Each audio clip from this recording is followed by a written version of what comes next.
Olá, sejam todos bem-vindos ao nosso canal e a mais uma aula dessa nossa série. O tema da aula de hoje é Estudo de Autodepuração e ela será ministrada pela Giovana, que é uma das engenheiras do nosso setor de projetos. A Giovana é engenheira ambiental, formada pela Unesp, pós-graduada em Engenharia de Segurança do Trabalho.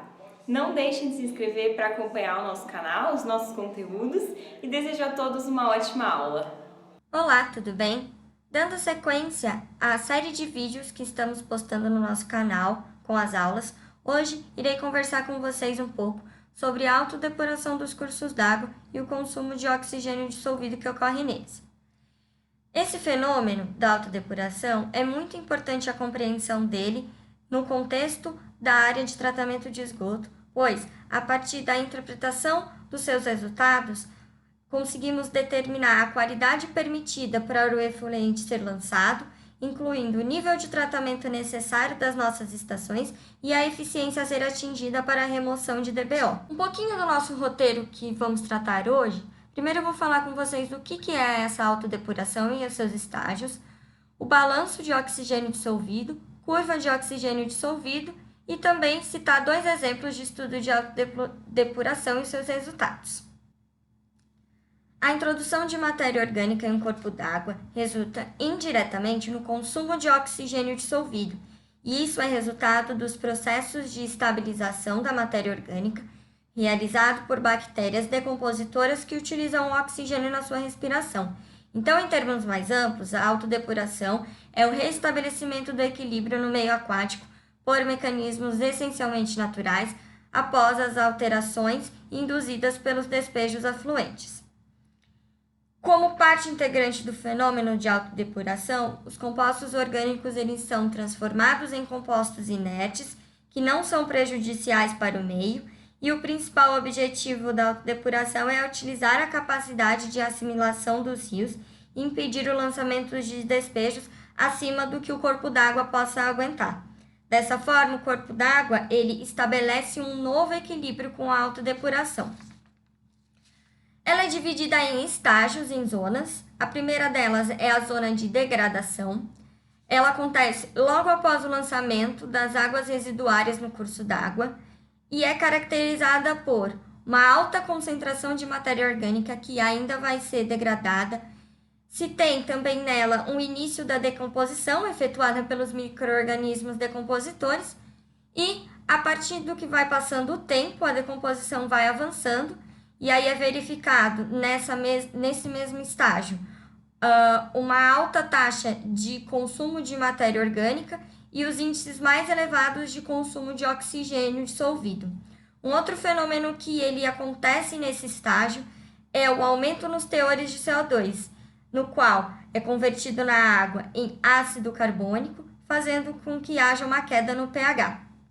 A segunda zona, a zona de decomposição ativa, ela acontece logo depois dessa perturbação inicial do ecossistema e aí ele vai principiar a se organizar. Os micro-organismos eles vão estar desempenhando ativamente suas funções de decomposição da matéria orgânica e nessa fase a gente tem a menor concentração de O2. Então, quando eu for mostrar o gráfico da depleção de oxigênio, vocês vão ver a concentração crítica. A concentração crítica é exatamente nessa fase de decomposição ativa. Com o passar do tempo, nesse mesmo estágio, a gente tem uma redução lenta na quantidade de micro-organismos decompositores, que é devido à redução da disponibilidade de alimento. Além disso, ocorrem transformações nos compostos nitrogenados em amônia, a partir das reações que compõem o ciclo do nitrogênio. A terceira zona é a zona de recuperação, no qual a matéria orgânica já se encontra grandemente estabilizada, ou seja, ela já está transformada em compostos inertes, o consumo de oxigênio através da respiração já é muito reduzido e, paralelamente a isso, ocorre o fenômeno de reaeração atmosférica, que é a introdução de oxigênio atmosférico no corpo hídrico, aumentando com isso os teores de oxigênio dissolvido. Então, a produção de oxigênio pela reaeração atmosférica passa a ser maior que o consumo de oxigênio para a estabilização da matéria orgânica. A amônia, que foi formada na etapa anterior, é transformada em nitritos e nitratos, o fósforo é transformado em fosfato e o ambiente volta a ter as condições de desenvolvimento de algas, que vão produzir oxigênio pela fotossíntese.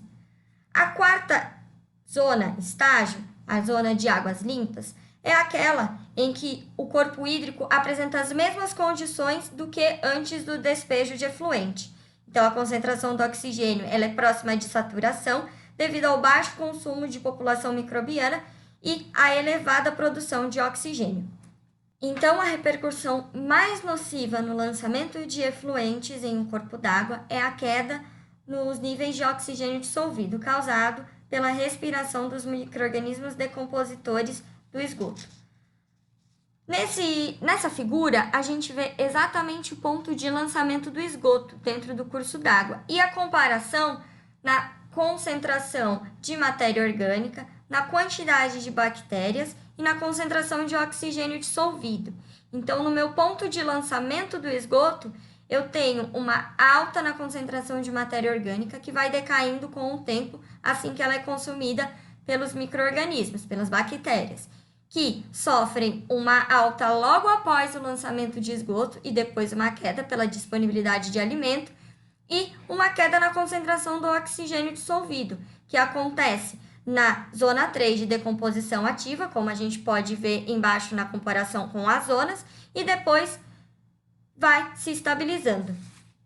Como já comentado anteriormente, a repercussão mais nociva no lançamento de efluentes em um corpo d'água é a queda nos níveis de oxigênio dissolvido. Porém, acontece um balanço nessas concentrações de oxigênio no curso d'água. E isso se dá entre as fontes de consumo e as fontes de produção de oxigênio.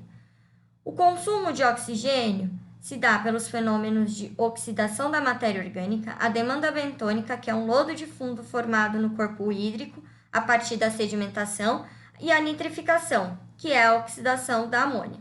Já a produção, para contrabalancear esse consumo todo, é pela reaeração atmosférica, que é a introdução de oxigênio atmosférico, e a fotossíntese, feita pelas algas. Então, nessa figura, a gente vê exatamente esse balanço do oxigênio dissolvido que eu comentei anteriormente. A gente tem a DBO para oxidação e a DBO suspensa, que vai sedimentar no fundo do corpo hídrico, formando esse lodo de fundo. A gente tem a reaeração atmosférica, com as trocas de oxigênio entre o corpo hídrico e a atmosfera. A fotossíntese também vai contribuir na produção de oxigênio e a nitrificação, que vai consumir. Aproveito para lembrar que a EA apresenta uma equipe especializada para realizar o dimensionamento das estações de tratamento de esgoto e que contamos com mais de 30 engenheiros trabalhando ativamente na área. Uma das análises mais importantes que a gente tem que ter em um estudo de autodepuração é a curva de oxigênio dissolvido, também chamada de depleção do oxigênio. Por que ela é tão importante? Porque a partir da sua curva a gente consegue ver consequências da poluição, conseguimos verificar quando, em tempo ou distância, de acordo com o curso d'água, se tem consumo e produção de oxigênio, um comparativo entre a concentração crítica e a concentração mínima exigida pela legislação e quando vai ocorrer a regeneração daquele curso d'água, seja por tempo ou por distância. Nos estudos de autodepuração da EA, fazemos uso do modelo matemático de Streeter-Phelps. E para fazer essa análise da depleção de oxigênio dissolvido através desse modelo, é necessário fazer a definição de alguns parâmetros que serão utilizados. Porém, nessa aula eu não vou detalhar como que é definido esses parâmetros, mas essas definições podem ser verificadas nas referências bibliográficas citadas nos slides. As principais fórmulas, então, utilizadas nas análises de diluição e depuração são: a primeira delas é a relação matemática, no qual podemos calcular a concentração e o déficit de oxigênio do rio, após a mistura do efluente. Então, esse cálculo se dá através do balanço entre as vazões do rio e a vazão de esgoto, com as concentrações de oxigênio dissolvido do rio e as concentrações de oxigênio dissolvido do esgoto. Segunda fórmula é o cálculo da DBO padrão, que é a DBO 5, que é a medição para essa demanda no quinto dia de consumo. Ela também se dá pelo balanço entre as vazões do rio versus a vazão do esgoto, só que em vez de utilizar a concentração de oxigênio dissolvido no rio, ela utiliza o valor de DBO do rio e o valor da DBO do esgoto. Por último, a constante KT, que é uma transformação entre a DBO5 em DBO última, que é a demanda última de oxigênio, quando já ocorreu a estabilização. Seguindo, CT é a fórmula do cálculo do perfil de oxigênio dissolvido em função do tempo. TC é o cálculo do tempo crítico, onde ocorre a concentração mínima de oxigênio dissolvido. E, por último, o cálculo do déficit crítico e da concentração crítica de oxigênio. Para a gente poder aplicar esse modelo, então, quais são os parâmetros que a gente precisa ter? CO, concentração inicial de oxigênio. T0, déficit inicial de oxigênio logo após a mistura. CS, concentração de saturação de oxigênio. QR, vazão do rio a montante do lançamento dos despejos. QE, vazão de esgotos. ODR, concentração de oxigênio dissolvido no rio, a montante do lançamento dos despejos. ODE, concentração de oxigênio dissolvido no esgoto. DBO5, concentração de DBO logo após a mistura. L0, demanda última de oxigênio logo após a mistura. KT, constante para transformação na DBO5 em DBO útil. K1, coeficiente de desoxigenação e K2, coeficiente de reaeração. Esse balanço que a gente faz, que eu citei no slide anterior, para o oxigênio dissolvido, também pode ser aplicado nos estudos de diluição para os compostos de nitrogênio, fósforo e coliformes totais, como vocês vão ver que a gente faz nos exemplos que eu vou mostrar a seguir. Então, com a aplicação das fórmulas que eu citei anteriormente do modelo de Streeter-Phelps, a gente tem esse gráfico da concentração de oxigênio dissolvido em função do tempo ou distância. Então, no momento que eu tenho o lançamento do esgoto, eu vou ter uma queda na concentração de oxigênio, que vai atingir a concentração CC, concentração crítica no tempo crítico, com déficit crítico. As principais legislações e que estabelecem os padrões para lançamento de efluentes nos corpos hídricos, assim como suas classes de enquadramento e balneabilidade, são, primeiro, a CONAMA 357, de 2005, que dispõe sobre a classificação dos corpos d'água e do seu enquadramento. Uma complementação dessa CONAMA é a CONAMA número 430 de 2011. A gente tem também o decreto número 8.468 de 1976, que dispõe de uma forma geral o controle da poluição do meio ambiente, citando também os corpos hídricos. E, como referência bibliográfica do que utilizamos nos nossos estudos de autodepuração, utilizamos um modelo de regionalização de vazões da Exalc, da USP, para obter os valores de vazão média e vazões mínimas dos rios, Q7 e 10. Somente uma complementação do que eu citei sobre a legislação. Na EA, nós damos a garantia de atendimento à legislação, tanto nos nossos projetos como na instalação das nossas obras. Exemplo 1. Esse exemplo, ele é um lançamento de efluente para o córrego Cachoeirinha, localizado em Votuporanga, São Paulo. A classe do rio, de acordo com a legislação, é 2. A área da bacia de influência no ponto de lançamento é 22 km², ou seja, é uma bacia que nós consideramos não pequena, mas também não é tão grande. Vazão mínima do corpo hídrico receptor no ponto de lançamento, 77,5 litros por segundo. Vazão média do corpo hídrico receptor, 293,6 litros por segundo. Vazão média do efluente que está sendo lançado, 1,15 litros por segundo. E a concentração de DBO considerada é 350 mg por litro. Então, a bacia do nosso exemplo 1 é a que está em vermelho abaixo, com a área de 22 km². O ponto de lançamento é o da circunferência em preto E para fazer o traçado da bacia, ela é feito a partir do limite que circunda o corpo d'água e as nascentes e os seus tributários. Então, a gente parte da foz e vai pegando os pontos mais elevados, que são aqueles que vão exatamente contribuir para aquele meu ponto de lançamento.